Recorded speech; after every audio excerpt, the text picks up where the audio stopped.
इतिहास क्लास में आपका स्वागत है। आज की क्लास के अंतर्गत हम यहाँ पर इंडियन पॉलिटी भारतीय राज्य व्यवस्था का दूसरा अध्याय पढ़ेंगे। इस दूसरे अध्याय के अंतर्गत आपको संविधान का निर्माण, मेकिंग ऑफ द कॉन्स्टिट्यूशन के बारे में पढ़ेंगे। तो आइए हम इस चीज़ को शुरू करते हैं। तो आपको अध्याय दूसरा आपको है संविधान का निर्माण मतलब कि आपको इंग्लिश में बोले तो मेकिंग ऑफ कॉन्स्टिट्यूशन है। तो आइए हम इसको अपनी भाषा में समझने का प्रयास करते हैं और पढ़ने का भी प्रयास करते हैं। तो अध्याय 2 का आपको पहला यहाँ पर टॉपिक है। अध्याय 2 का यहाँ पहला टॉपिक आपको है संविधान सभा की मांग। संविधान सभा की मांग, तो यहाँ देखिए, भारत में संविधान सभा के गठन का विचार वर्ष 1934 में पहली बार एम.एन. रॉय ने रखा। ये काफ़ी इंपॉर्टेंट और कई एक दिवसीय एग्जाम में पूछा जा चुका है।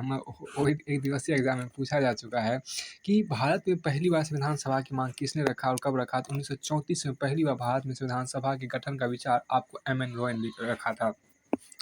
तो एम.एन. रॉय ने आपको रखा था। एम.एन. रॉय ने ही पहली बार भारत में संविधान सभा के गठन की मांग रखा था। भारत में संविधान सभा के गठन का विचार वर्ष 1934 में पहली बार आपको एम.एन. रॉय ने रखा था।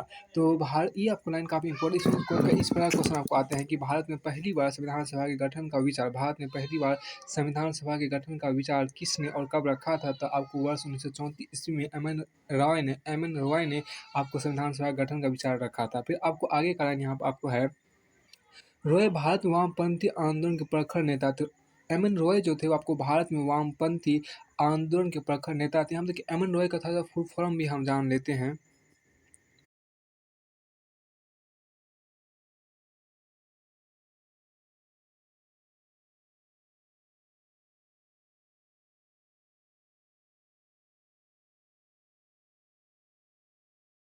हो गया आपको मनवेंद्र और एन से हो गया नाथ, मनवेंद्र नाथ रॉय। आपको मनवेंद्र नाथ रॉय भी बोलते हैं या आपको या इसी को आपको क्या बोलते हैं तो नरेंद्र नाथ भट्टाचार्य भी बोलते हैं। नरेंद्र नाथ भट्टाचार्य भी बोलते हैं या इसी को आपको मनवेंद्र नाथ रॉय भी बोलते हैं। तो इस एम.एन. रॉय का फुल फॉर्म आपको हो गया। चलिए आपको देखिए, एम.एन. रॉय भारत में वामपंथी आंदोलन के प्रमुख नेता थे। एम.एन. रॉय जो थे भारत में आपको वामपंथी आंदोलन के प्रमुख नेता थे।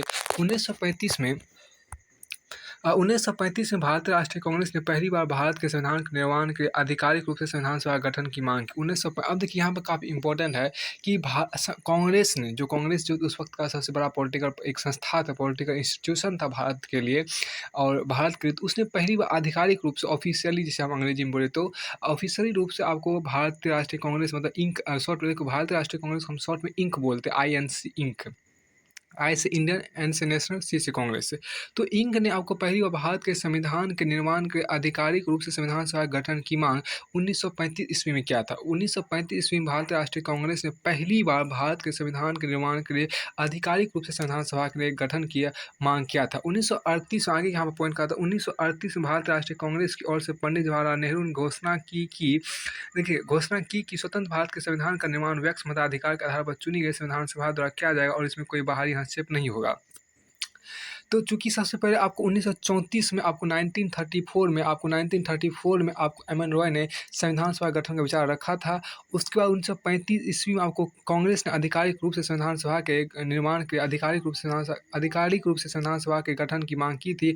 और 1938 ईस्वी में आपको भारतीय राष्ट्रीय कांग्रेस की ओर से पंडित जवाहरलाल नेहरू ने घोषणा की कि वो स्वतंत्र भारत के संविधान का निर्माण व्यक्ति मताधिकार के आधार पर चुनी गई संविधान सभा द्वारा किया जाएगा, इसमें कोई बाहरी हस्तक्षेप नहीं हुआ। तो अब देखिए, चूंकि पंडित जवाहरलाल नेहरू ने 1938 ईस्वी में माननीय प्रधानमंत्री नेहरू जी ने स्वतंत्र भारत के संविधान का निर्माण व्यक्ति मताधिकार के आधार पर चुनी गई संविधान सभा द्वारा किया जाएगा। स्वतंत्र भारत का जो संविधान होगा उसका जो निर्माण होगा वो आपको जो व्यक्ति मताधिकार द्वारा जो संविधान सभा द्वारा जो व्यक्ति मताधिकार में चुनी गई प्रतिनिधि था उनके द्वारा जो संविधान सभा में आपको प्रतिनिधि है जो संविधान सभा में आएंगे उनके द्वारा आपको ये संविधान का निर्माण किया जाएगा, इसमें कोई बाहरी हस्तक्षेप नहीं होगा।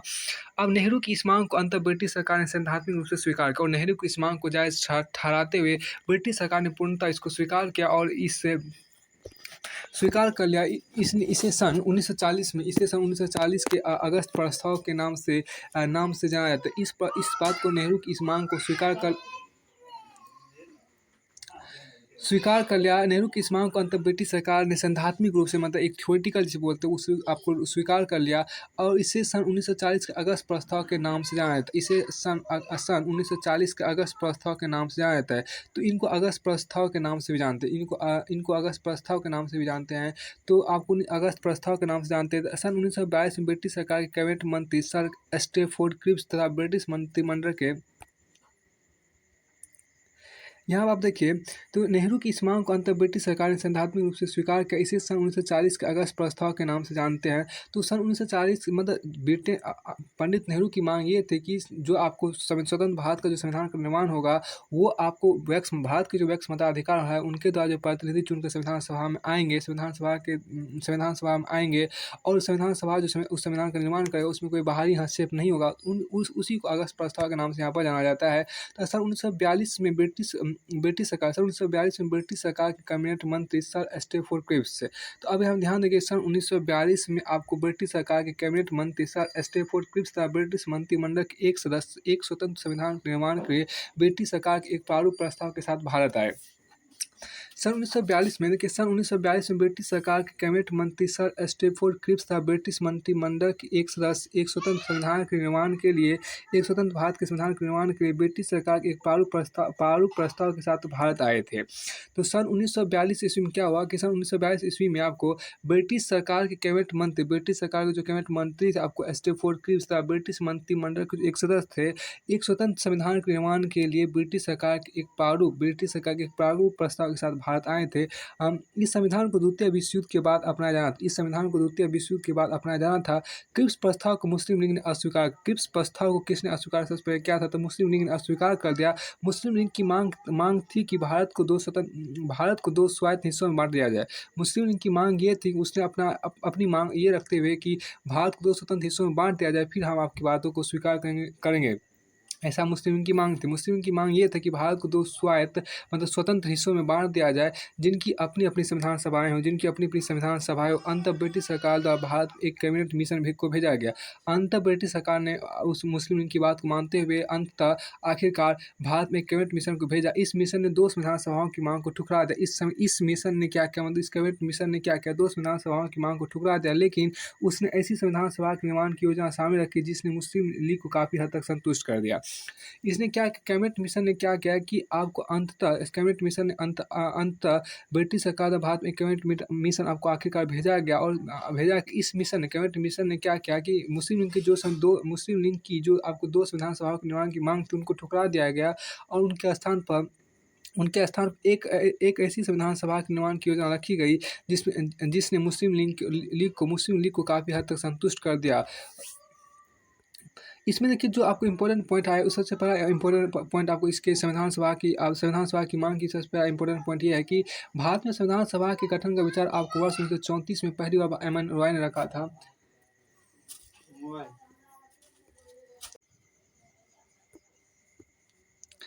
क्योंकि संविधान सभा की यहाँ पर आपको मांग के अनुसार आपको इसको एक बार फिर से हम देखते हैं। इस पॉइंट में संविधान सभा की मांग का जो महत्वपूर्ण पॉइंट है इसको एक बार फिर से हम रिवाइज कर देते हैं। देखिए इसमें पहली बात तो ये कि भारत में संविधान सभा के गठन का विचार आपको वर्ष 1934 में पहली बार एम एन रॉय ने रखा था। रॉय भारत में वामपंथी आंदोलन के प्रमुख नेता थे। ये लाइन काफ़ी इंपॉर्टेंट है कि भारत में संविधान सभा का सर्वप्रथम विचार 1934 ईस्वी में पहली बार आपको एम एन रॉय ने रखा था। रॉय भारत में वामपंथी आंदोलन के प्रमुख नेता थे। 1935 में भारतीय राष्ट्रीय कांग्रेस ने पहली बार भारत के संविधान के निर्माण के आधिकारिक रूप से संविधान सभा के गठन की मांग की। 1938 ईस्वी में भारतीय राष्ट्रीय कांग्रेस की ओर से पंडित जवाहरलाल नेहरू ने घोषणा किया कि स्वतंत्र भारत के संविधान का निर्माण व्यक्ति मताधिकार के आधार पर चुनी गई संविधान सभा द्वारा किया जाएगा और इसमें कोई बाहरी हस्तक्षेप नहीं होगा। नेहरू की इस मांग को अंतर ब्रिटिश सरकार ने सैद्धांतिक रूप से स्वीकार भी कर लिया। इसे सन 1940 के अगस्त प्रस्ताव के नाम से जाना जाता है। सन 1942 में ब्रिटिश सरकार के कैबिनेट मंत्री सर स्टेफोर्ड क्रिप्स तथा ब्रिटिश मंत्रिमंडल एक सदस्य जो था वो एक सदस्य और वो स्टेफोर्ड क्रिप्स और कैबिनेट मंत्री जो आपको सर स्टेफोर्ड क्रिप्स था एक स्वतंत्र संविधान के निर्माण के लिए ब्रिटिश सरकार के एक प्रारूप प्रस्ताव के साथ भारत आया था। इस संविधान को द्वितीय विश्व युद्ध के बाद अपनाया जाना था। क्रिप्स प्रस्ताव को मुस्लिम लीग ने सबसे पहले अस्वीकार कर दिया। मुस्लिम लीग की मांग था कि भारत को दो स्वायत्त हिस्सों मतलब दो स्वतंत्र हिस्सों में बांट दिया जाए, जिनकी अपनी अपनी संविधान सभाएं हो। अंततः ब्रिटिश सरकार द्वारा भारत में एक कैबिनेट मिशन को भेजा गया। इस मिशन में 2 संविधान सभाओं की मांग को ठुकरा दिया, लेकिन उसने ऐसी संविधान सभा के निर्माण की योजना सामने रखी जिसने मुस्लिम लीग को काफ़ी हद तक संतुष्ट कर दिया। ये एक पॉइंट था, एक रिवाइज था अपने तरीके से। अब आते हैं दूसरी इसके टॉपिक को। इसका दूसरा टॉपिक आपको है अध्याय 2, आपको इंडियन पॉलिटिक अध्याय 2 आपको संविधान सभा की जो निर्माण था उसका देखते हैं। और इसका अध्याय 2 का आपको दूसरा टॉपिक यहाँ पर आपको है संविधान सभा का गठन, आपको यहाँ पर है। दूसरा टॉपिक आप यहाँ पर देख रहे हैं संविधान सभा का गठन आपको है। तो हम इसको देखते हैं, संविधान सभा का जो गठन है इसको एक बार देख लेते हैं। तो संविधान सभा का जो आपको यहाँ पर गठन है इसको देखिए। देखिए, कैबिनेट मिशन योजना द्वारा सुझाए गए प्रस्तावों के तहत नवंबर 1946 में संविधान सभा का गठन हुआ था। तो कैबिनेट मिशन योजना द्वारा सुझाए गए प्रस्तावों के तहत 1946 में संविधान सभा का गठन हुआ था।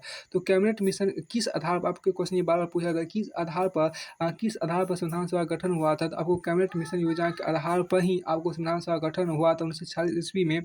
योजना की विशेषता आपको इस प्रकार है, मतलब कैबिनेट मिशन योजना की विशेषता निम्नलिखित है, वो अब आप थोड़ी देर बाद चर्चा करेंगे।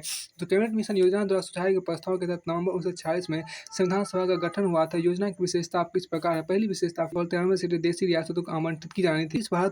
ब्रिटिश भारत को आवंटित की गई 296 सीटों में से 292 सदस्यों का चयन 11 गवर्नरों के प्रांतों और 4 का चयन मुख्य आयुक्तों के प्रांतों प्रत्येक में से एक से किया जाना था।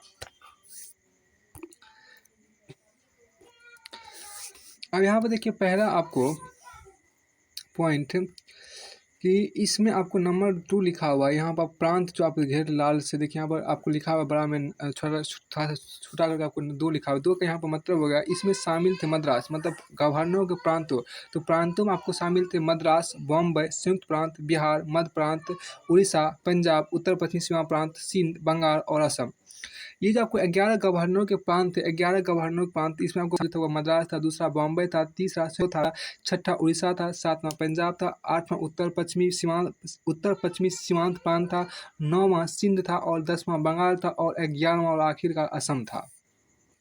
तो प्रांतों का यहाँ पर मतलब कौन है, प्रांतों का मतलब 11 प्रांत, 11 गवर्नर प्रांत, 11 राज्य के जो उस वक्त के गवर्नर थे वो आपको राज्य जो पहला प्रांत, मतलब राज्य मतलब यहाँ प्रांत हो गया। तो पहला जो प्रांत था वो आपको मद्रास, दूसरा आपको बॉम्बे, तीसरा संयुक्त प्रांत, चौथा बिहार, पाँचवां मध्य प्रांत, छठा उड़ीसा, सातवां पंजाब, आठवां उत्तर पश्चिमी सीमांत प्रांत और 9वां सिंध और 10वां बंगाल और 11वां आपको असम हो गया। तो 11 और 4 का चयन, यहाँ पर आपको 4 का चयन मुख्य आयुक्तों का प्रांतों यहाँ फिर यहाँ देखिए प्रांतों में भी यहाँ पर 3 लगा हुआ है। इस 3 को देखते हैं, इस 3 में क्या है, इनमें देखिए इन प्रांतों में शामिल था। देखिए 4 का चयन मुख्य आयुक्तों के प्रांतों में शामिल था आपको दिल्ली, अजमेर, मारवाड़, कुर्ग और ब्रिटिश बलूचिस्तान। दिल्ली 1, अजमेर 2, मारवाड़ा 3, कुर्ग 4 और ब्रिटिश बलूचिस्तान आपके यहाँ पर है। तो दिल्ली 1, अजमेर 2, मारवाड़ा 3, कुर्ग 4 और ब्रिटिश बलूचिस्तान यहाँ पर 5 हो गया। तो इन 5 में से 4 का चयन आपको मुख्य आयुक्तों के प्रांतों में प्रत्येक प्रांत में से एक का ही चयन किया जाना था।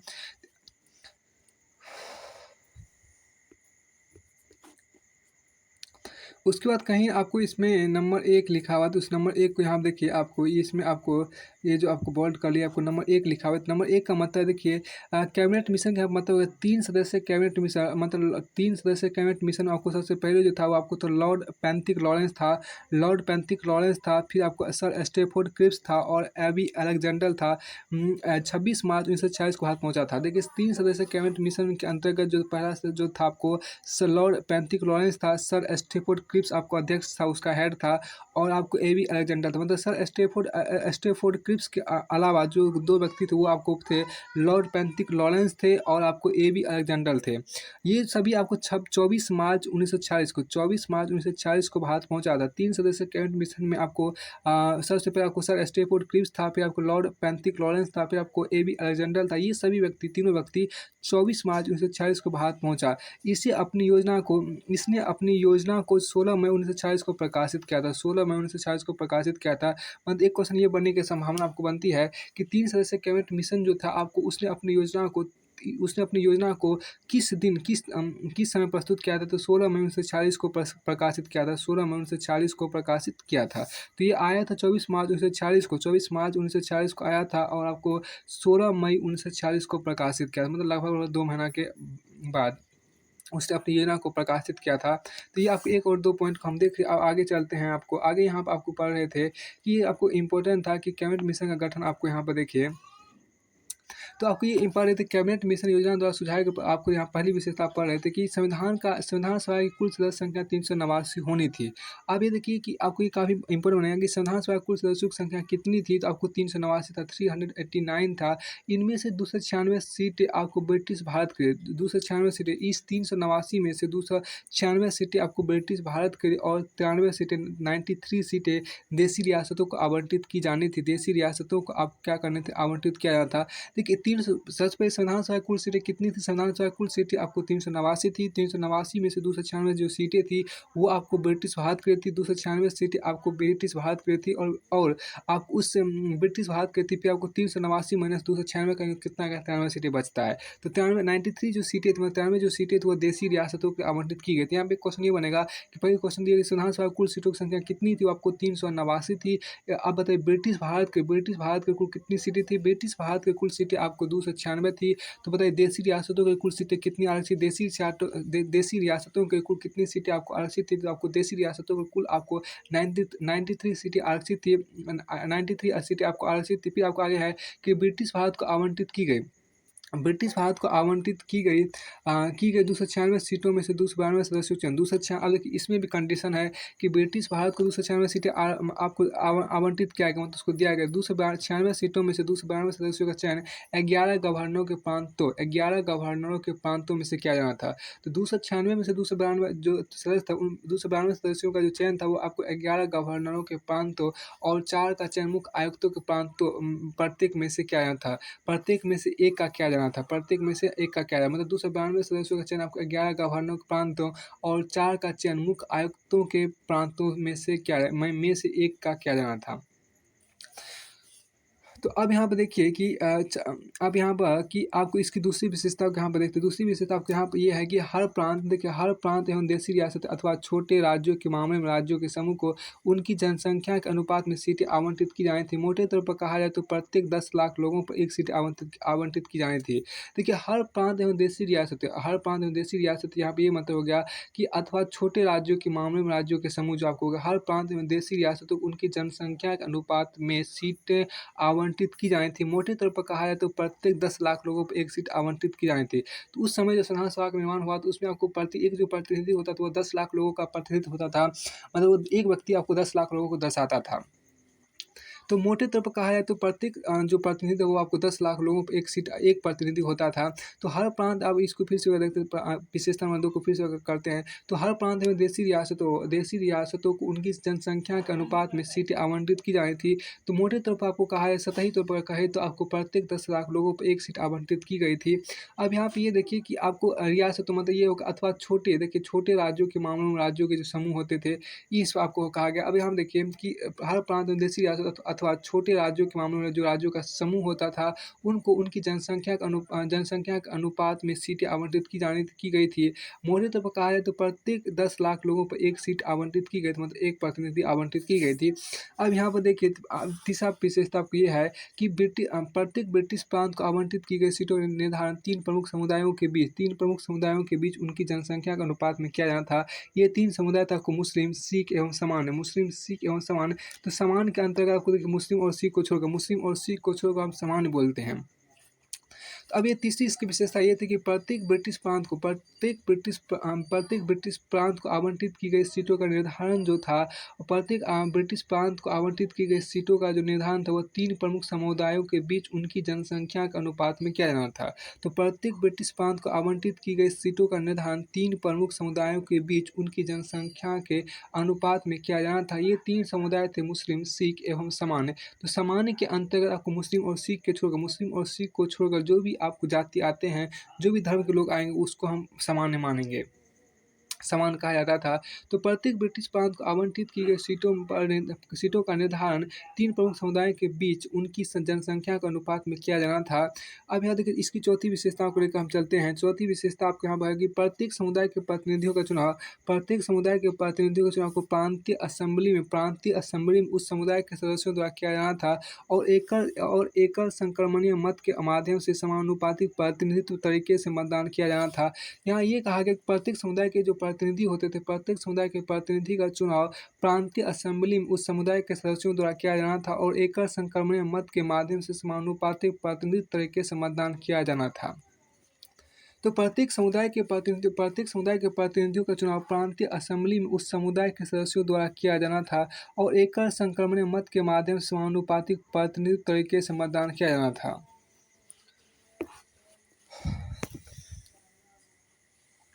तो प्रत्येक समुदाय के प्रतिनिधियों का चुनाव देखिए, प्रत्येक समुदाय के प्रतिनिधियों का चुनाव प्रांतीय असेंबली में उस समुदाय के सदस्यों द्वारा किया जाना था। तो प्रत्येक समुदाय के प्रतिनिधियों का चुनाव प्रांतीय असेंबली में उस समुदाय के सदस्यों द्वारा किया जाना था और एकल संक्रमणीय मत के माध्यम से समानुपातिक प्रतिनिधित्व तरीके से मतदान किया जाना था। तो प्रत्येक समुदाय के प्रतिनिधियों का चुनाव प्रांतीय असेंबली में उस समुदाय के सदस्यों द्वारा किया जाना था।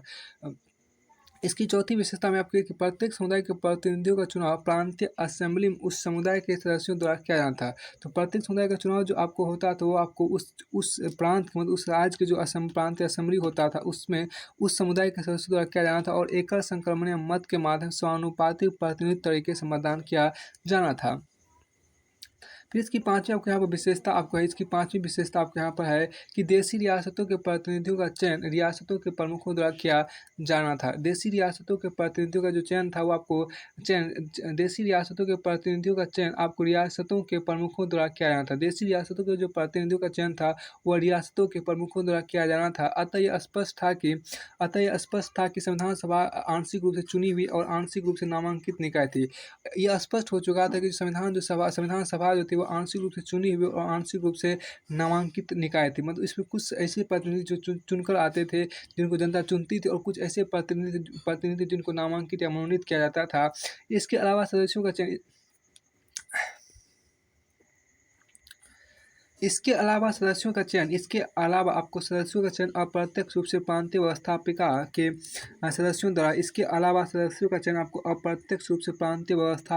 सदस्यों द्वारा किया जाना था, जिनका चुनाव एक सीमित मताधिकार के आधार पर किया गया था। इसमें देखिए 4 नंबर यहाँ पर लिखा हुआ, इस 4 नंबर समझते हैं क्या है। भारत सरकार अधिनियम 1935 ने कर, संपत्ति और शिक्षा के आधार पर सीमित मताधिकार प्रदान किया था। तो भारत सरकार अधिनियम, अब ये चौथा नंबर जो आपको यहाँ पर लिखा हो इसका ये मतलब आपको हो गया, यहाँ पर जो लिखा हुआ 4 नंबर आपको, इसका ये मतलब हो गया कि देखिए इसमें आपको भारत सरकार अधिनियम 1935 ने कर, संपत्ति एवं शिक्षा के आधार पर सीमित मताधिकार प्रदान किए। भारत सरकार अधिनियम 1935 ने कर, संपत्ति एवं शिक्षा के आधार पर सीमित मताधिकार प्रदान किए।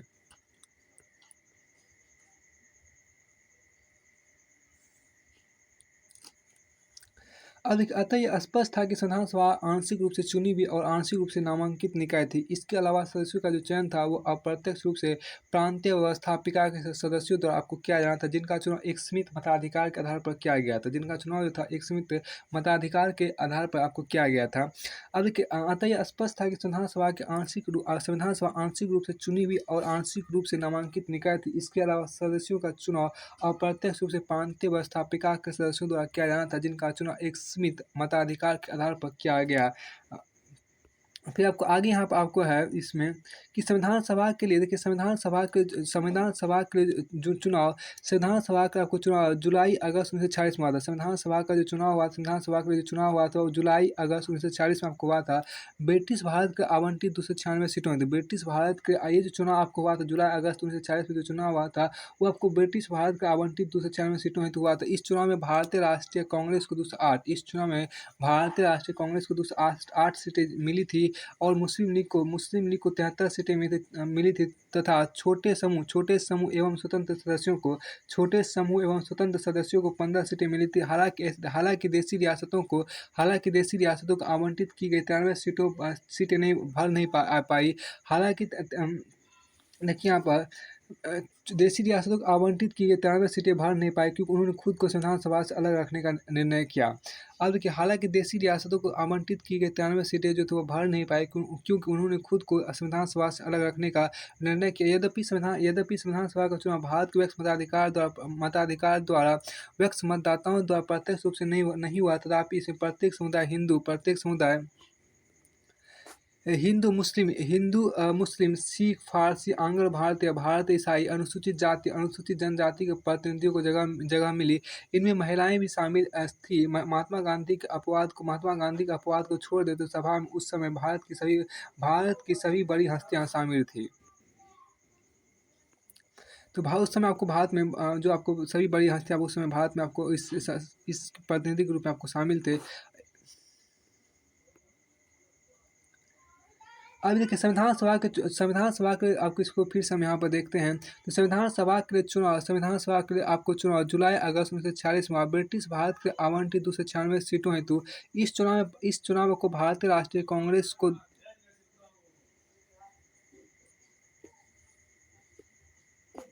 सभा के लिए चुनाव जुलाई अगस्त 1946 में हुआ। ब्रिटिश भारत के आवंटित 296 सीटों हेतु संविधान सभा के लिए चुनाव आपको जुलाई अगस्त 1946 में हुआ।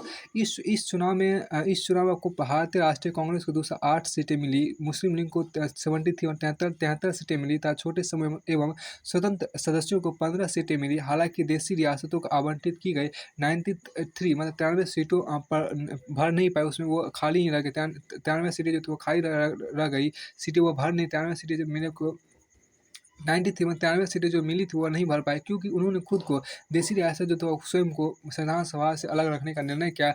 यद्यपि संविधान सभा का चुनाव भारत के व्यक्ति मतदाताओं द्वारा प्रत्यक्ष रूप से नहीं हुआ। इसमें प्रत्येक समुदाय सिख फारसी आपको हो गया। उसके बाद आपको हो गया आंग्ल भारतीय ईसाई हो गया। उसका अनुसूचित जनजातियों के प्रतिनिधियों को जगह मिली। इनमें महिलाएं भी शामिल था। महात्मा गांधी के अपवाद को छोड़ दे तो सभा में उस समय भारत की सभी बड़ी हस्तियां शामिल थी। अब यहाँ पर देखिए, संविधान सभा की कार्यप्रणाली को हम यहाँ पर समझते हैं कि संविधान सभा की क्या कार्यप्रणाली थी। संविधान सभा की कार्यप्रणाली यहाँ पर देखिए, संविधान सभा की पहली बैठक आपको 9 दिसंबर 1946 को हुआ था। तो संविधान सभा की जो पहली बैठक थी वो आपको 9 दिसंबर 1946 को हुई थी। मुस्लिम लीग ने बैठक का बहिष्कार किया। संविधान सभा की जो पहली बैठक थी वो आपको 9 दिसंबर 1946 को हुई थी। संविधान सभा की पहली बैठक जो थी वो आपको 9 दिसंबर 1946 को हुई थी। मुस्लिम लीग ने बैठक का बहिष्कार किया और अलग पाकिस्तान की मांग पर बल दिया। तो आपको संविधान सभा की कार्यप्रणाली को समझते हैं। यहाँ पर संविधान सभा की कार्यप्रणाली के यहाँ पर टॉपिक आपको है कि संविधान सभा की पहली बैठक आपको 9 दिसंबर 1946 को हुई थी। तो ये काफ़ी महत्वपूर्ण है कि संविधान सभा की पहली बैठक जो आपको थी वो आपको 9 दिसंबर 1946 को हुआ था। 9 दिसंबर 1946 को संविधान सभा की पहली बैठक हुई थी।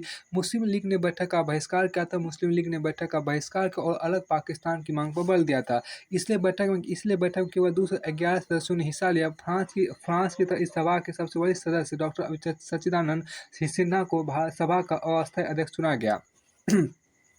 फ्रांस की तरह इस सभा के सबसे वरिष्ठ सदस्य डॉक्टर सच्चिदानंद सिन्हा को सभा का अस्थायी अध्यक्ष चुना गया। बाद में डॉक्टर राजेंद्र प्रसाद को संविधान सभा के अस्थायी अध्यक्ष निर्वाचित हुए। उसी प्रकार doctor H C Mukherjee V T Krishnamachari सभा के उपाध्यक्ष निर्वाचित हुए। उसी प्रकार आपको देखिए, सभा के उपाध्यक्ष दो थे। आपको देखिए, डॉक्टर एच सी मुखर्जी तथा वीटी कृष्णामाचारी सभा के उपाध्यक्ष निर्वाचित हुए। दूसरे शब्दों में संविधान सभा के दो उपाध्यक्ष थे। यहाँ पर आपको देखिए, महत्वपूर्ण जो आपको पॉइंट है, हम लोग को संविधान सभा का अध्यक्ष कौन है वो याद रहता है, डॉक्टर राजेंद्र प्रसाद अस्थायी अध्यक्ष थे। लेकिन और अगर आपको कोई पूछे संविधान सभा के अस्थायी अध्यक्ष कौन थे तो आपको डॉक्टर राजेंद्र प्रसाद थे। लेकिन यदि आपको कोई ये कहे कि संविधान सभा के आपको अस्थायी अध्यक्ष कौन थे तो आपको डॉक्टर सच्चिदानंद सिन्हा ये भी याद रहता है। लेकिन आपको हम उपाध्यक्ष याद नहीं रहता है कि भारत के संविधान सभा के उपाध्यक्ष कौन थे और कितने उपाध्यक्ष भारत के संविधान सभा के थे। तो भारत के संविधान सभा के दो उपाध्यक्ष थे, जिनमें पहले उपाध्यक्ष का नाम आपको doctor H C Mukherjee Bharat के संविधान सभा के पहले उपाध्यक्ष थे। और भारत के संविधान सभा के दूसरे उपाध्यक्ष आपको वीटी कृष्णामाचारी थे। मतलब ये हुआ कि संविधान सभा में 2 उपाध्यक्ष थे। एक बार फिर से ये महत्वपूर्ण लाइन को हम समझते हैं।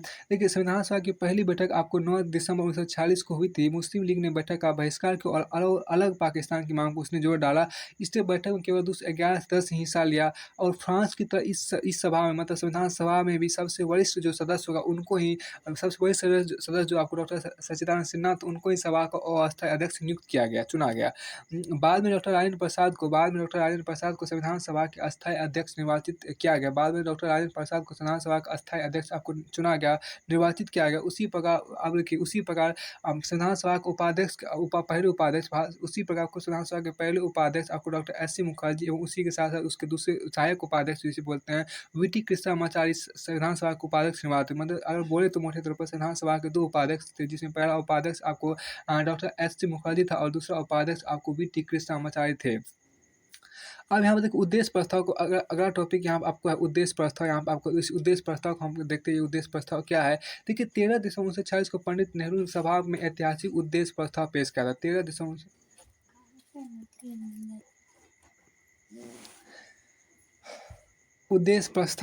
उद्देश्य प्रस्ताव पढ़ते 13 दिसंबर 1946 को पंडित नेहरू ने सभा में ऐतिहासिक उद्देश्य प्रस्ताव पेश किया। 13 दिसंबर 1946 को पंडित नेहरू ने सभा में ऐतिहासिक उद्देश्य प्रस्ताव पेश किया था। तो 13 दिसंबर 1946 को पंडित नेहरू ने सभा में ऐतिहासिक उद्देश्य प्रस्ताव पेश किया। तो अब यहाँ पे एक क्वेश्चन ये बनेगा कि संविधान सभा में उद्देश्य प्रस्ताव किसने पेश किया और कब पेश किया। तो संविधान सभा में आपको ऐतिहासिक प्रस्ताव जो आपको वह 13 दिसंबर 1946 को पंडित नेहरू ने आपको पेश किया था। माननीय प्रधानमंत्री पंडित नेहरू ने आपको उस समय के जो प्रधानमंत्री, माननीय प्रधानमंत्री नेहरू जी ने उस समय आपको 13 दिसंबर 1946 को उद्देश्य प्रस्ताव संविधान सभा में पेश किया था। इसमें संवैधानिक रचना के ढांचे एवं दर्शन की झलक थी। आपकी क्वेश्चन बहुत गुड तरीके से पूछा जाए, रहस्य तरीके से पूछा जाए कि इस उद्देश्य प्रस्ताव में क्या था। इस उद्देश्य प्रस्ताव में ऐसा क्या था जिसको संविधान सभा में नेहरू जी ने माननीय नेहरू जी ने आपको 13 दिसंबर 1946 को पेश किया। तो इसमें आपको संविधान संरचना के ढांचे एवं दर्शन की झलक थी। इस उद्देश्य प्रस्ताव में संविधान संरचना के ढांचे एवं दर्शन की झलक थी। इसमें कहा गया है कि इसकी पहली बात, इसमें आपको इस उद्देश्य प्रस्ताव में कहा गया जिसकी पहली बात यहाँ पे आपको है, पहला पॉइंट आपको है कि यह संविधान सभा भारत को एक स्वतंत्र संप्रभु गणराज्य घोषित करता है। यह संविधान सभा भारत को एक स्वतंत्र संप्रभु गणराज्य घोषित करती है तथा अपने भविष्य के प्रशासन को चलाने के लिए एक संविधान के निर्माण की घोषणा करती है। इस उद्देश्य प्रस्ताव का पहला बात यहाँ पर है, पहला टॉपिक आपको है कि इसमें कहा गया, इस उद्देश्य प्रस्ताव में ऐसा लिखा हुआ था कि यह संविधान सभा भारत को एक स्वतंत्र संप्रभु गणराज्य घोषित करती है। ये जो उद्देश्य प्रस्ताव में ऐसा लिखा गया था, ऐसा उसमें कहा गया है कि जो उद्देश्य प्रस्ताव आपको है वह क्या करती, वो आपको संविधान सभा भारत को एक स्वतंत्र संप्रभु गणराज्य घोषित करती है तथा अपने भविष्य के प्रशासन को चलाने के एक संविधान सभा के निर्माण की घोषणा करती है। अब इसकी दूसरी बात, उद्देश्य प्रस्ताव की दूसरी बात आपको ये था कि ब्रिटिश भारत में शामिल सभी क्षेत्र भारतीय राज्यों में शामिल सभी क्षेत्र, भारत से बाहर के इस प्रकार के सभी क्षेत्र तथा वे अन्य क्षेत्र जो होना चाहिए। महत्वपूर्ण बात यहाँ पर कहा गया, ब्रिटिश भारत में शामिल नहीं वो भी ठीक। देखिए, ब्रिटिश भारत उस समय वो भी इसमें मतलब इसका हिस्सा बन सकते हैं, बने हुए हैं, मतलब अभी बने हुए थे, ठीक है, नहीं जो नहीं है अभी हिस्सा बने हुए, अगर वो बाद में बनेंगे तो वो भी भारत संघ का हिस्सा करेंगे। तो ब्रिटिश भारत में शामिल सभी क्षेत्र भारतीय राज्यों में शामिल सभी क्षेत्र तथा भारत से बाहर के इस प्रकार के सभी क्षेत्र तथा वे अन्य क्षेत्र जो इसमें शामिल होना चाहेंगे भारतीय संघ का वो हिस्सा होंगे। अब आती इसकी तीसरी जो आपको बात है उसको देखते हैं। उक्त वर्णित सभी क्षेत्र तथा उनकी सीमाओं का निर्धारण संविधान सभा द्वारा किया जाएगा तथा इसके लिए उपरांत के नियमों के अनुसार यदि वे चाहेंगे तो उनकी अवशिष्ट शक्तियाँ उनमें निहित रहेगी तथा प्रशासन के संचालन के लिए भी वे सभी शक्तियाँ केवल उनको छोड़कर जो संघ में निहित होगी इन राज्यों को प्राप्त होगी। इसमें कहा कि उक्त वर्णित सभी क्षेत्रों तथा उनकी सीमाओं का निर्धारण संविधान सभा द्वारा किया जाएगा। इसके लिए उपरांत के नियमों के अनुसार यदि वे चाहेंगे तो उनकी अवशिष्ट शक्तियाँ उनमें निहित रहेगी तथा प्रशासन के संचालन के लिए भी वे सभी शक्तियाँ केवल उनको छोड़कर जो संघ में निहित रहेगी इन राज्यों को प्राप्त होगी। एक बार फिर इसको समझने का प्रयास करते पढ़ते हैं। उक्त वर्णित सभी क्षेत्र तथा उनकी सीमाओं का निर्धारण संविधान सभा द्वारा किया जाएगा तथा इसके उपरांत के नियमों के अनुसार यदि वे चाहेंगे, मतलब यदि कोई राज्य चाहेंगे तो उनकी अवशिष्ट शक्तियाँ उनमें निहित, यदि कोई राज्य की कोई विशिष्ट शक्तियाँ कोई मांग है तो उनको उसको वो दिया जाएगा, उसमें वो निहित रहेगी तथा प्रशासन के संचालन के लिए भी वे सभी शक्तियाँ केवल उनको छोड़कर जो संघ में निहित होगी इन राज्यों को प्राप्त होगी। अब इसकी चौथी बात आपको यहाँ पर है, चौथी विशेषता आपको ये है कि इसमें चौथा इसमें उद्देश्य प्रस्ताव का यहाँ पर चौथा पॉइंट आपको ये है कि संप्रभु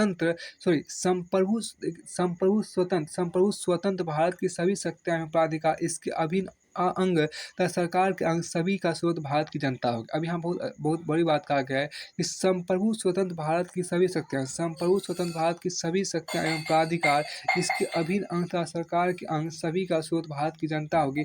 संप्रभु स्वतंत्र भारत के सभी अंग, संप्रभु स्वतंत्र भारत की सभी शक्तियाँ, संप्रभु स्वतंत्र भारत की सभी शक्तियाँ एवं प्राधिकार, संप्रभु स्वतंत्र भारत की सभी शक्तियाँ एवं प्राधिकार इसके अभिन्न अंग तथा सरकार के अंग सभी का स्रोत भारत की जनता होगी।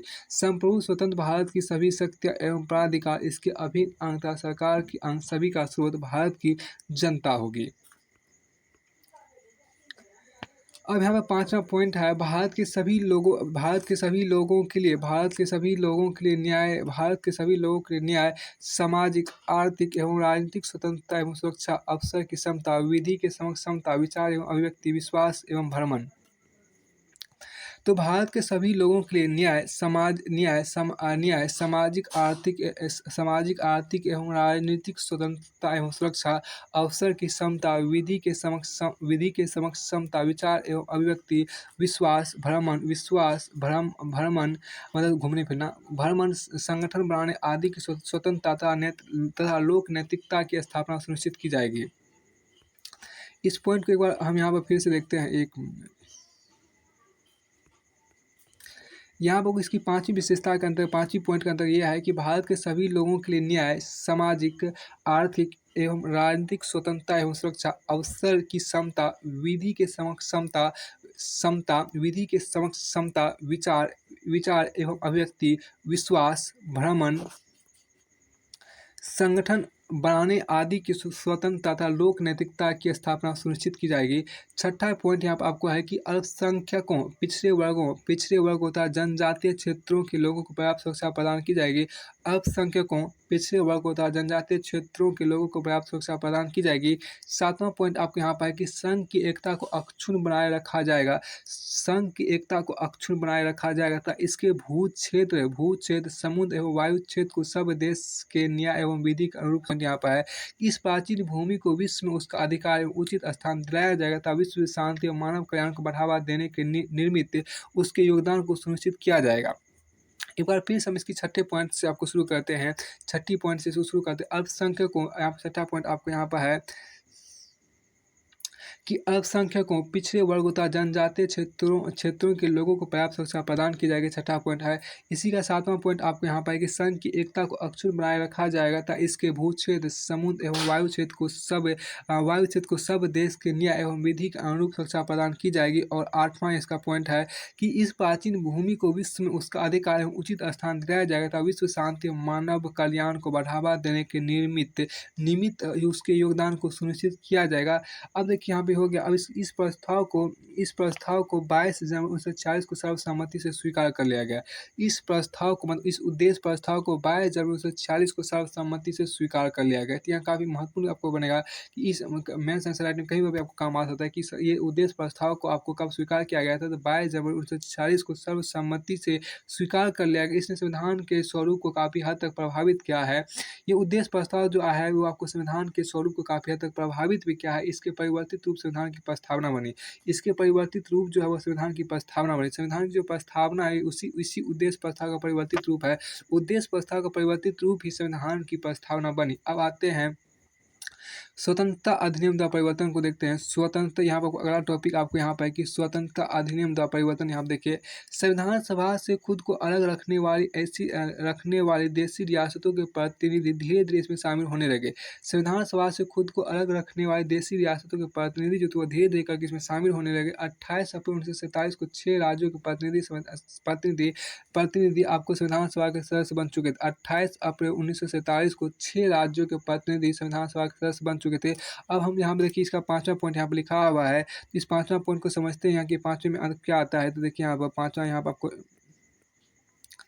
लिखा हुआ है। यहाँ पर आपको 5वां आपको इसमें देखिए, इसमें आपको 5वां पॉइंट है कि ये देखिए 6 प्रांत जो बुलाया गया था, 6 राज्य जो बुलाया गया था। इसे 6 राज्य के अंतर्गत पहला राज्य था आपको बड़ौदा, दूसरा था बीकानेर, तीसरा था जयपुर, चौथा था पटियाला, 5वां था रीवा और छठा था उदयपुर। 6 राज्यों के अंतर्गत आने वाले जो राज्य थे वो पहले राज्य थे आपको बड़ौदा, दूसरा था बीकानेर, तीसरा था जयपुर, चौथा था पटियाला, 5वां था आपको रीवा और छठा था उदयपुर। इसमें देखिए, चूंकि आपको 28 अप्रैल 1947 को 6 राज्यों के प्रतिनिधि संविधान सभा के सदस्य बन चुके थे। 3 जून 1947 को भारत के बंटवारे के लिए पेश की गई माउंटबेटन योजना को स्वीकार करने के बाद अन्य देशी रियासतों के ज़्यादातर प्रतिनिधियों ने सभा में अपनी सीटें ग्रहण कर ली। अब 3 जून 1947 को भारत के बंटवारे के लिए पेश की गई माउंटबेटन योजना को स्वीकार करने के बाद 3 जून 1947 को भारत के बंटवारे के लिए जो माउंटबेटन योजना प्रस्तुत की गई उनको स्वीकार करने के बाद अन्य देशी रियासतों के ज़्यादातर प्रतिनिधियों ने संविधान सभा में अपनी सीटें ग्रहण कर ली। मतलब संविधान सभा में खुद को अपना प्रतिनिधि भेज दिया। भारतीय हिस्से की मुस्लिम लीग के सदस्य भी सभा में शामिल हो गए। भारतीय हिस्से की जो मुस्लिम लीग था, मुस्लिम लीग के सदस्य, भारतीय हिस्से की मुस्लिम लीग के सदस्य भी संविधान सभा में शामिल हो गए। भारतीय स्वतंत्रता अधिनियम 1947 से सभा की स्थिति में निम्न 3 परिवर्तन किए। भारतीय स्वतंत्रता अधिनियम 1947 ने संविधान सभा की स्थिति में 3 परिवर्तन किए, जिसमें पहला परिवर्तन आपको इस प्रकार है। तो पहला परिवर्तन आपको है कि पहला परिवर्तन है कि सभा को पूरी तरह संप्रभु निकाय बनाया गया। सभा को मतलब संविधान सभा को पूरी तरह से संप्रभु निकाय बनाया गया, जो स्वेच्छा से कोई भी संविधान बना सकती थी। संविधान सभा को पूरी तरह से संप्रभु निकाय बनाया गया, जो स्वेच्छा से कोई भी संविधान बना सकती थी। इस अधिनियम में सभा को ब्रिटिश संसद द्वारा भारत के संबंध बनाए गए किसी भी कानून को समाप्त करने अथवा बदलने का अधिकार दे दिया गया। तो सभा को पूरी तरह से संप्रभु निकाय बनाया गया, जो स्वेच्छा से कोई भी संविधान बना सकती थी। इस अधिनियम ने सभा को ब्रिटिश संसद द्वारा भारत के संबंधों में बनाए गए किसी भी कानून को समाप्त करने अथवा बदलने का अधिकार दे दिया। इसका दूसरी विशेषता आपको यहाँ पर है। दूसरा स्थिति जो आपको ये था कि संविधान सभा एक विधायिका भी बन गई। दूसरे शब्दों में कहा जाए तो सभा को 2 अलग अलग काम सौंपे गए। इनमें से एक काम था स्वतंत्र भारत के संविधान बनाना, और दूसरा काम था देश के लिए आम कानून लागू करना। इन दोनों कार्यों को अलग अलग दिन करना था। इस प्रकार संविधान सभा स्वतंत्र भारत की पहली संसद बनी। इस प्रकार संविधान सभा जो थी आपको स्वतंत्र भारत की पहली संसद बनी। जब भी सभा की बैठक संविधान सभा के रूप में होती थी, संविधान सभा की बैठक संविधान सभा के रूप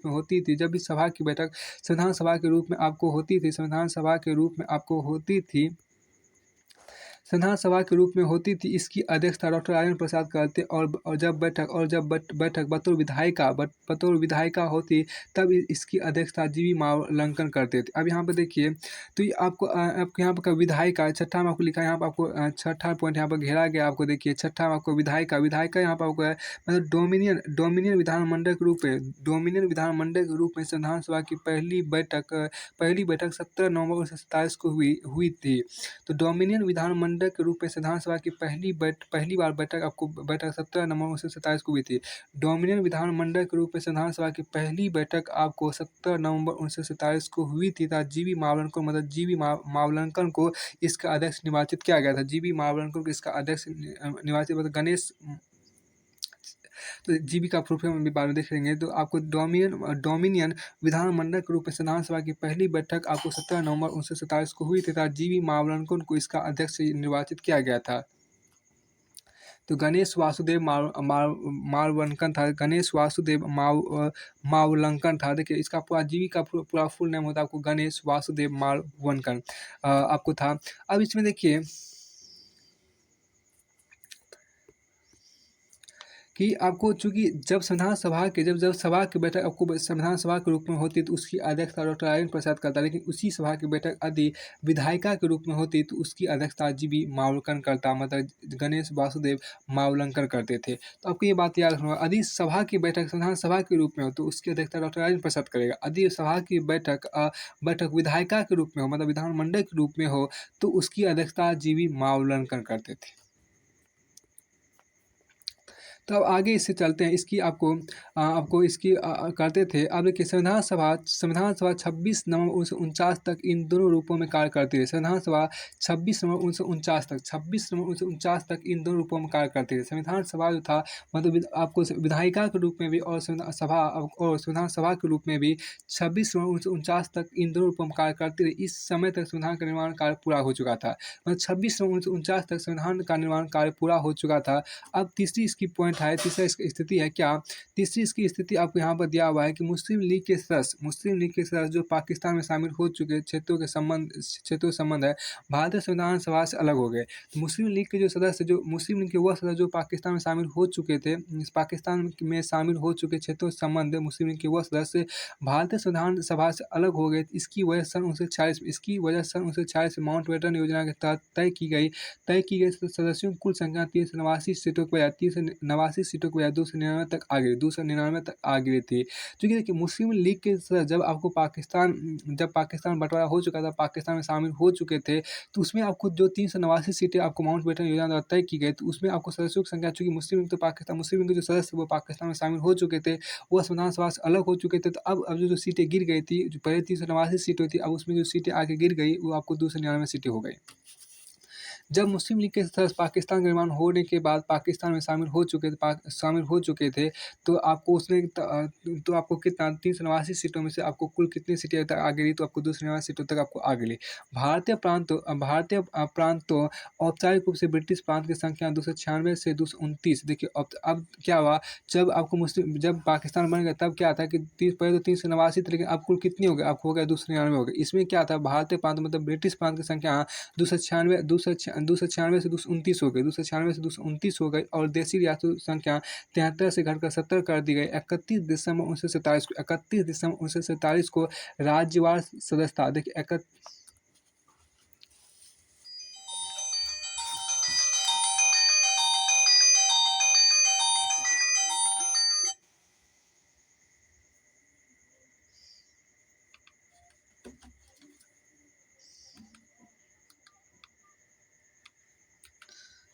इसमें आपको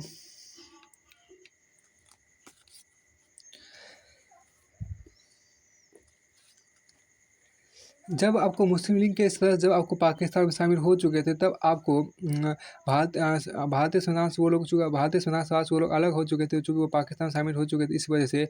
अब देखिए चूँकि 1946 जब माउंटबेटन योजना के तहत तय की गई कुल सदस्यों की संख्या कितनी थी, 389 सीटें थी। तो अब चूँकि मुस्लिम लीग के हटने के बाद 299 हो गई, कुल सीटें कितनी हो गई, तो आपको 299 हो गई। 299 में से भारतीय प्रांत मतलब कि ब्रिटिश प्रांत जो औपचारिक रूप से बोलते ब्रिटिश प्रांत की संख्या 296 से घटकर कितना हो गया, 229 हो गया, और देशी रियासतों की संख्या घटकर 93 से घटकर 70 कर दी गई। 31 दिसंबर 1947 को राजवास। अब इसकी ये पॉइंट आपको कोई उतना जरूरत नहीं, यहाँ कहा गया बस 31 दिसंबर 1947 को राजवास सदस्यता को तारीख संख्या 250 में प्रस्तुत किया गया। अब यहाँ पर देखिए अन्य कार्य को देखते हैं। अन्य कार्य के रूप में यहाँ पर देखिए संविधान के निर्माण और आम का अन्य कार्य में यहाँ पर देखिए अगला टॉपिक है कि संविधान के निर्माण और आम कानून को लागू करने के अलावा संविधान सभा निम्न कार्य भी किए। तो संविधान के निर्माण और आम कानूनों को लागू करने के अलावा संविधान सभा ने निम्न कार्य किए, जिसमें पहला कार्य आपको यहाँ पर इसने मई 1949 में राष्ट्रमंडल में भारत की सदस्यता का सत्यापन किया। इसने मई 1949 में राष्ट्रमंडल में भारत की सदस्यता का सत्यापन किया। इसने 22 जनवरी 1947 को राष्ट्रीय ध्वज को अपनाया, और इसने 24 जनवरी 1950 को राष्ट्रीय गान को अपनाया। इसने 24 जनवरी 1950 को राष्ट्रीय गीत को अपनाया। इसने 24 जनवरी 1950 को डॉक्टर राजेंद्र प्रसाद को भारत के पहले राष्ट्रपति के रूप में चुना। ये सब काफ़ी महत्वपूर्ण है। तो देखिए संविधान सभा के निर्माण चूँकि संविधान के निर्माण और आम कानूनों को लागू करने के अलावा संविधान सभा ने निम्नलिखित कार्य किए, जिसमें पहला कार्य तो उसने ये किया कि इसने मई 1949 में राष्ट्रमंडल में भारत की सदस्यता का सत्यापन किया। तो भारत आपको राष्ट्रमंडल में कब सदस्य बना था, तो आपको मई 1949 में भारत राष्ट्रमंडल में अपना सदस्यता सत्यापन किया। और इसके बाद देखिए 22 जुलाई 1947 को भारत ने राष्ट्रीय ध्वज को अपनाया था। तो ये कई बार पूछा भी गया है कि भारत ने राष्ट्रीय ध्वज को कब अपनाया था, 22 जुलाई 1947 को। 22 जुलाई 1947 को भारत ने राष्ट्रीय ध्वज को अपनाया था और उसने 24 जनवरी 1950 को राष्ट्रीय गान को अपनाया था। देखिए 22 जुलाई 1947 को भारत ने राष्ट्रीय ध्वज को अपनाया था और जबकि 24 जनवरी 1950 को राष्ट्रीय गान को अपनाया गया था। तो राष्ट्रीय गान को संविधान सभा ने कब अपनाया था, तो राष्ट्रीय गान को संविधान सभा ने आपको 24 जनवरी 1950 को अपनाया था, जबकि आपको राष्ट्रीय गीत को 24 जनवरी 1950 को, देखिए आपको दो ध्यान दीजिए क्या, तो राष्ट्रीय गान, राष्ट्रीय गीत और राष्ट्रपति के रूप में डॉक्टर राजेंद्र प्रसाद को चुना। राष्ट्रीय गान को अपनाना, राष्ट्रीय गान और राष्ट्रीय गीत को अपनाया गया और डॉक्टर राजेंद्र प्रसाद को भारत के पहले राष्ट्रपति के रूप में चुनना, ये तीनों का आपको 24 जनवरी 1950 को हुआ था। मतलब 24 जनवरी 1950 को राष्ट्रीय गान को भी अपनाया गया और 24 जनवरी 1950 को राष्ट्रीय गीत को भी अपनाया गया और 24 जनवरी 1950 को डॉक्टर राजेंद्र प्रसाद को भारत के पहले राष्ट्रपति के रूप में भी चुना गया।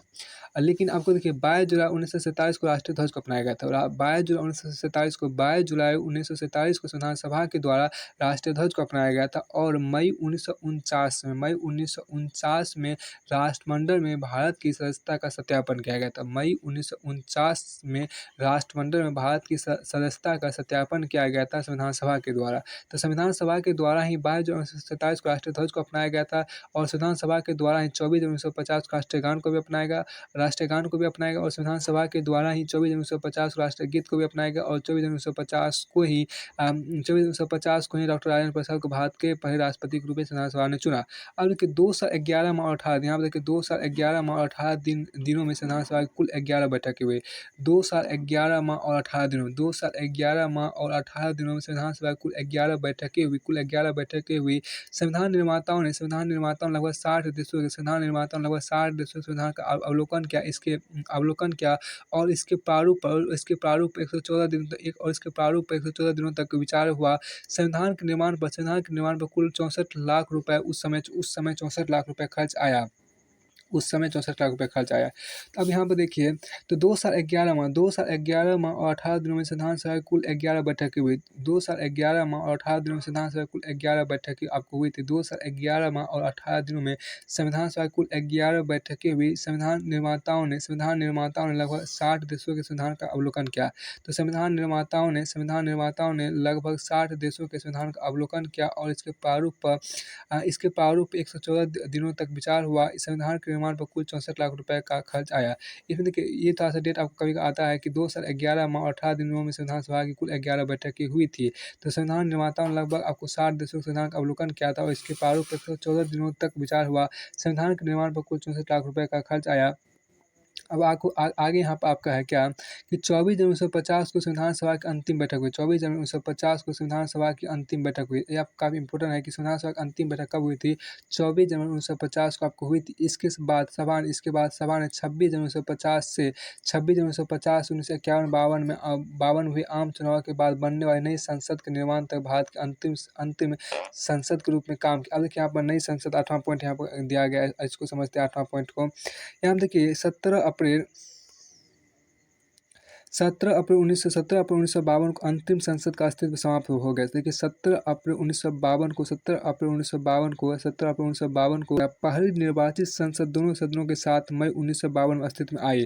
तो 17 अप्रैल 1952 को अंतिम संसद का अस्तित्व समाप्त हो गया। पहली निर्वाचित संसद दोनों सदनों के साथ मई 1952 में अस्तित्व में आई थी। पहली निर्वाचित संसद दोनों सदनों के साथ मई 1952 में अस्तित्व में आई थी। अब देखिए 24 जनवरी 1950 को संविधान सभा की अंतिम बैठक आपको हुई थी। इसके बाद सभा ने 26 जनवरी इसके बाद संविधान सभा ने 26 जनवरी 1950 से 1951 में हुए आम चुनाव के 26 एक मिनट इसके बाद संविधान सभा ने 26 1950 से 1951-52 में हुए आम चुनाव के बाद बनने वाली नई संसद के निर्माण तक भारत की अंतिम संसद के रूप में काम किया। अब देखिए संविधान सभा की समितियों की यहाँ पर चर्चा करते हैं, जिसका यहाँ पर टॉपिक नंबर आपको अगला है। यहाँ पे संविधान सभा की समितियाँ देखते हैं। देखिए संविधान सभा ने संविधान के निर्माण में संबंधित विभिन्न कार्यों को करने के कई समितियों का गठन किया था। तो संविधान सभा ने संविधान के निर्माण से संबंधित विभिन्न कार्यों को करने के कई समितियों का गठन किया था। इनमें से 8 बड़ी समितियाँ थी, 8 जो थी वो बहुत बड़ी समितियाँ थी और तथा अन्य छोटी समितियाँ थी। 8 जो थे 8 बड़ी समितियाँ थी और अन्य छोटी समितियाँ थी। इन समितियों तक इनके अध्यक्षों का नाम आपको इस प्रकार आपको दिया गया है, जिसमें आपको यहाँ पर देख लेते हैं। तो सबसे पहले आपको बड़ी समितियाँ देखिए, बड़ी समिति आपको पहला समिति आपको था 8 को बड़ी समिति थी, जिसमें पहला समिति था संघ शक्ति समिति के अध्यक्ष पंडित जवाहरलाल नेहरू थे। देखिए संघ शक्ति समिति के अध्यक्ष नेहरू थे। संघ शक्ति समिति के अध्यक्ष माननीय नेहरू जी थे। तो संघ शक्ति समिति के अध्यक्ष माननीय नेहरू जी थे, माननीय पंडित नेहरू थे, माननीय नेहरू थे। और संघ शक्ति समिति के अध्यक्ष माननीय नेहरू जी थे। और आपको दूसरा संघीय संविधान समिति के अध्यक्ष भी माननीय नेहरू जी ही थे। संघीय संविधान समिति के अध्यक्ष भी आपको माननीय नेहरू, मतलब माननीय नेहरू जी अभी तक में 2 चीज़ आपको अध्यक्ष हो गए। तो पहला तो संघ शक्ति समिति के अध्यक्ष माननीय नेहरू जी ही थे और संघीय संविधान समिति के अध्यक्ष भी माननीय नेहरू जी ही थे। तो संघ शक्ति समिति के अध्यक्ष भी माननीय नेहरू जी थे और आपको संघीय संविधान समिति के अध्यक्ष भी माननीय नेहरू जी ही थे।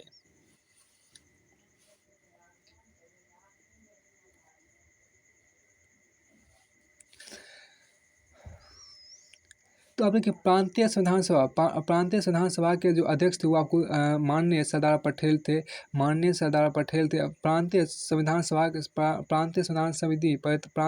समिति के जो अध्यक्ष थे वो आपको माननीय सरदार पटेल थे, माननीय सरदार पटेल थे। प्रांतीय संविधान समिति के अध्यक्ष आपको माननीय सरदार पटेल थे। और प्रारूप समिति के अध्यक्ष तो हर कोई जानता है डॉक्टर BR अम्बेडकर थे। मौलिक अधिकारों अल्पसंख्यकों एवं जनजातियों तथा बहिष्कृत क्षेत्रों के सलाहकार समिति परामर्शदाता समिति के अध्यक्ष सरदार पटेल थे। इस समिति के अंतर्गत इस मौलिक अधिकारों अल्पसंख्यकों एवं जनजाति तथा बहिष्कृत क्षेत्रों के सलाहकार समिति के अध्यक्ष सरदार पटेल थे, माननीय सरदार पटेल थे। इस समिति के अंतर्गत निम्नलिखित 5 उप समितियाँ थी, जिनमें पहली समिति थी मौलिक अधिकार उप समिति, जिसके अध्यक्ष JB कृपलानी थे।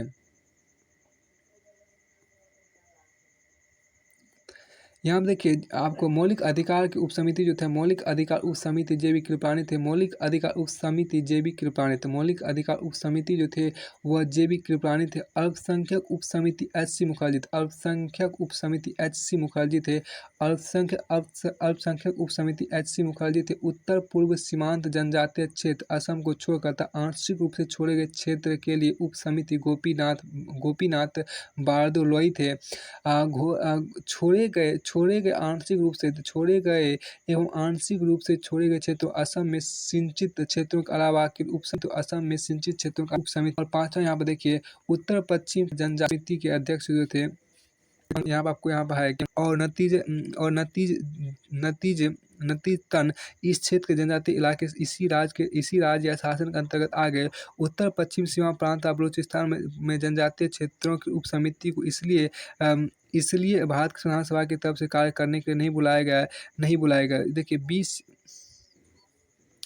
ब्रिटिश सरकार के 3 जून 1947 के बयान का राजनीतिक परिणाम यह हुआ कि जनमत संग्रह का पालन करके उत्तर पश्चिम सीमा प्रांत और बलूचिस्तान पाकिस्तानी राज के भूभाग का हिस्सा बन गए और नतीजतन मतलब परिणाम स्वरूप इस क्षेत्र के जनजातीय इलाके इसी राज्य या शासन के अंतर्गत आ गए। उत्तर पश्चिम सीमा प्रांत तथा बलूचिस्तान में जनजातीय क्षेत्रों की उप समिति को इसलिए भारत की संविधान सभा की तरफ से कार्य करने के लिए नहीं बुलाया गया। मतलब ये उत्तर पश्चिम फ्रंटियर जनजातीय क्षेत्र जो उप समितियाँ थी वो आपको पाकिस्तान के बलूचिस्तान और फ्रंट में चला गया, बलूचिस्तान प्रांत में चला गया। इस वजह से इस समिति का उपाध्यक्ष नहीं हुआ और समिति का कार्य को नहीं बुलाया गया। इस समिति के उपाध्यक्ष उसको नहीं बुलाया गया। अब आपको आगे यहाँ पर इसकी छठा आपको समिति जो आपको यहाँ पर है कि प्रक्रिया नियम समिति के अध्यक्ष माननीय अध्यक्ष जो थे आपको डॉक्टर राजेंद्र प्रसाद थे। तो प्रक्रिया नियम समिति के अध्यक्ष सम्माननीय डॉक्टर राजेंद्र प्रसाद थे। प्रक्रिया नियम समिति के अध्यक्ष आपको सम्माननीय डॉक्टर राजेंद्र प्रसाद थे। और राज्यों राज्यों के लिए समिति के अध्यक्ष आपको राज्यों समझौता करने वाली समिति के अध्यक्ष भी माननीय नेहरू जी थे। और आपको देखिए राज्यों के लिए समिति, राज्यों के लिए समिति मतलब राज्यों से समझौता करने वाली समिति का अध्यक्ष आपको राज्यों से समझौता करने वाली समिति या राज्यों की समिति जो थे वो आपको नेहरू जी अध्यक्ष उसके थे। और संचालन समिति का अध्यक्ष डॉक्टर राजेंद्र प्रसाद थे। डॉक्टर राजेंद्र प्रसाद आपको संचालन समिति के डॉक्टर राजेंद्र प्रसाद आपको संचालन समिति के अध्यक्ष थे। अगर आपको यहाँ पर देखा जाए तो देखिए डॉक्टर राजेंद्र प्रसाद संचालन समिति के अध्यक्ष थे और प्रक्रिया नियम समिति के भी अध्यक्ष थे। माननीय आपको डॉक्टर राजेंद्र प्रसाद प्रक्रिया नियम समिति और संचालन समिति दोनों के अध्यक्ष थे। अब आपको देखिए छोटी छोटी समितियाँ भी आपको दिया है, उसको भी देख लेते छोटी छोटी समितियाँ क्या सब है। तो छोटी समितियाँ में आपको छोटी समितियों के अंतर्गत पहला समिति आपको है वित्त एवं कर्मचारी स्टाफ समिति। वित्त एवं कर्मचारी स्टाफ समिति आपको जो है वो आपको अध्यक्ष आपको डॉक्टर राजेंद्र प्रसाद थे। वित्त एवं कर्मचारी स्टाफ समिति के अध्यक्ष डॉक्टर राजेंद्र प्रसाद थे। और प्रत्यायक या जिसको अंग्रेजी बोलते हैं क्रेडेंशियल समिति के अध्यक्ष आपको अल्लादी कृष्णा स्वामी अय्यर थे। तो प्रत्यायक या क्रेडेंशियल समिति के अध्यक्ष आपको अल्लादी कृष्णा स्वामी अय्यर थे। और सदन समिति के अध्यक्ष आपको भी सितारमैया था। बी पटार भी सितारमैया जो वह सदन समिति के अध्यक्ष थे। कार्य संचालन समिति के अध्यक्ष डॉक्टर के एम मुंशी थे। कार्य संचालन समिति के अध्यक्ष डॉक्टर के एम प्रसाद थे। राष्ट्रीय ध्वज संबंधित तदर्थ समिति के अध्यक्ष डॉक्टर राजेंद्र प्रसाद थे। संविधान सभा कार्यों के समिति के अध्यक्ष आपको जी.बी. मावलंकन थे। संविधान सभा के कार्यों के समिति के अध्यक्ष जी.बी. मावलंकन थे। सर्वोच्च न्यायालय के तदर्थ न्यायालयों के लिए तदर्थ समिति के अध्यक्ष आपको एस वरदाचार्य थे जो कि सभा के सदस्य नहीं थे। एस वरदाचार्य ऐसे थे जो कि सभा के सदस्य नहीं थे लेकिन फिर भी वह समिति के अध्यक्ष थे। एस वरदाचार्य जो थे वह संविधान सभा के सदस्य नहीं थे फिर भी वह उस समिति थे, संविधान सभा के समिति के अध्यक्ष थे। तो सर्वोच्च न्यायालय के लिए तदर्थ समिति के अध्यक्ष आपको एस वरदाचार्य थे जो कि संविधान सभा के सदस्य नहीं थे। मुख्य आयुक्तों के लिए प्रांतों की समिति के अध्यक्ष आपको बी पट्टा भी सितारमैया थे। तो मुख्य आयुक्तों के प्रांतों के समिति के अध्यक्ष आपको बी पट्टा भी सितारमैया थे। और आपके यहाँ पर देखिए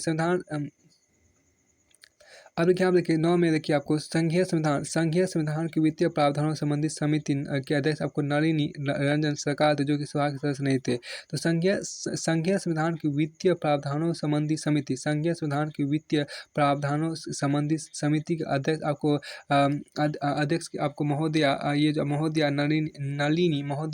नलिनी रंजन आपको एक मिनट फिर से इसको शुरू करते हैं।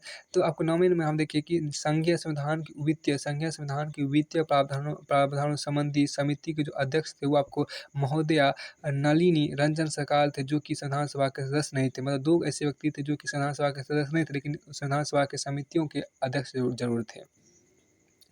फिर आपको आगे यहाँ आपको है कि भाषाई प्रांत आयोग के जो आपको अध्यक्ष थे वो आपको एस के डार थे जो कि सभा के सदस्य नहीं थे। मतलब 3 ऐसे व्यक्ति हो गए जो कि संविधान सभा के सदस्य नहीं थे लेकिन फिर भी किसी न किसी समिति के अध्यक्ष होते थे।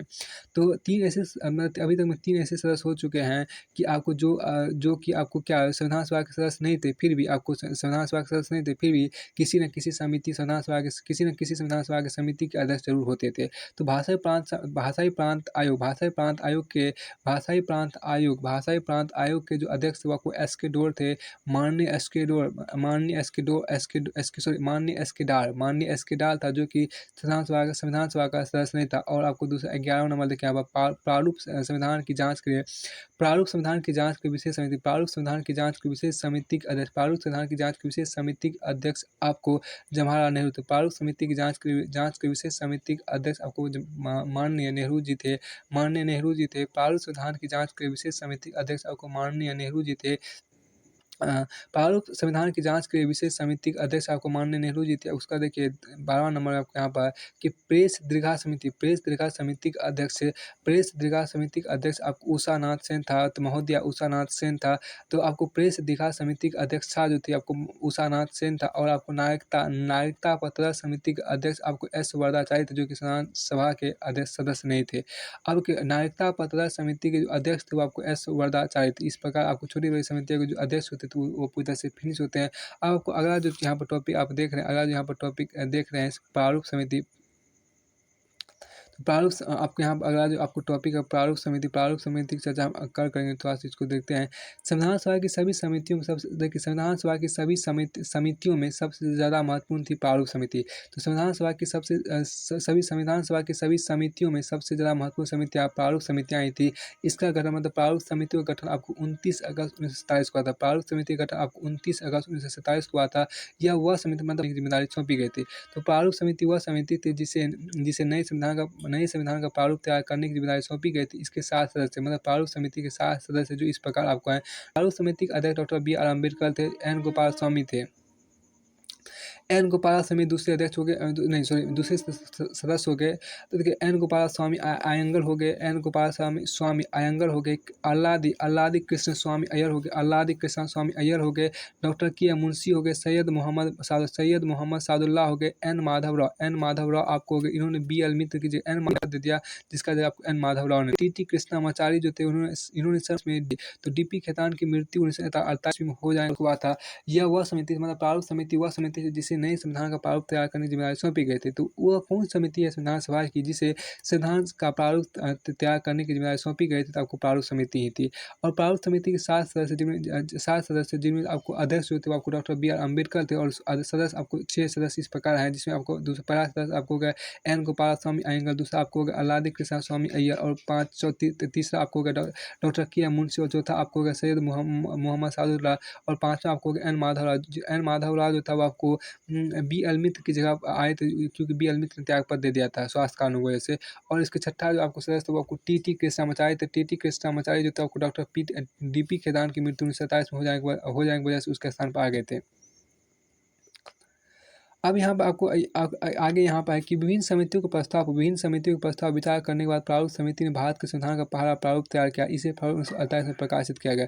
तो आपको देखिए प्रारूप समिति ने भारतीय संविधान का पहला प्रारूप आपको फरवरी 1948 में प्रकाशित किया था। भारत के लोगों को इस प्रारूप पर चर्चा करने और संशोधनों का प्रस्ताव देने का 8 माह का समय दिया गया। भारत के लोगों को इस प्रारूप पर चर्चा करने और प्रस्ताव देने का 8 माह का समय दिया गया। लोगों की शिकायतों, आलोचना और सुझावों के परिप्रेक्ष्य में प्रारूप समिति ने दूसरा प्रारूप तैयार किया। लोगों के शिकायतों, आलोचना और सुझावों के परिप्रेक्ष्य में प्रारूप समिति ने दूसरा प्रारूप तैयार किया, जिसे अक्टूबर 1948 में प्रकाशित किया गया था। तो दूसरा प्रारूप समिति ने अपना प्रारूप तैयार करने में 6 माह से भी कम समय लिया था। प्रारूप समिति ने अपना प्रारूप तैयार करने में 6 माह से भी कम समय लिया था। इस दौरान उसकी कुल 141 बैठकें हुई थी। प्रारूप समिति ने अपना प्रारूप तैयार करने के 6 माह से भी कम समय लिया था। प्रारूप समिति ने अपना प्रारूप तैयार करने के 6 माह से भी कम समय लिया था। इस दौरान उसकी कुल 141 बैठकें 141 बैठकें हुई थी। यहाँ आपको दिया हुआ है। अब एक बार फिर से देखिए विभिन्न समितियों के प्रस्ताव पर विचार करने के बाद प्रारूप समिति ने भारत के संविधान का पहला प्रारूप तैयार किया। इसे फरवरी 1948 में आपको प्रकाशित किया गया। भारत के लोगों की इस प्रारूप पर चर्चा करने और संशोधनों का प्रस्ताव देने का 8 माह का समय दिया गया। लोगों की शिकायतों, आलोचना और सुझावों के परिप्रेक्ष्य में प्रारूप समिति ने दूसरा प्रारूप तैयार किया, जिसे अक्टूबर 1948 में प्रकाशित किया गया। प्रारूप समिति ने अपना प्रारूप तैयार करने में 6 माह से भी कम समय लिया।